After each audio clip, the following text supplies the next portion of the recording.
Hello guys, and welcome back to the channel, where today guys, I'll be showing you how to add Facebook Pixel to Calendly.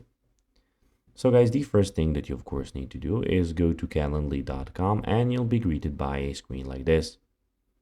Now when you did that, you just need to go and log into your profile or register to Calendly if you already don't have a profile.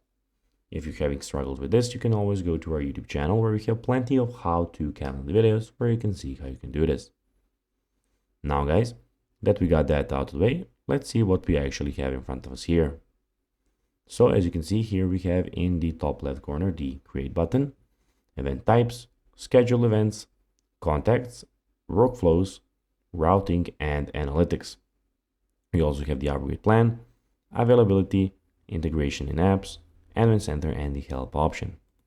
In the top right corner, we have everything about your profile. But now guys, let's see how you can actually go and add Facebook Pixel to Calendly.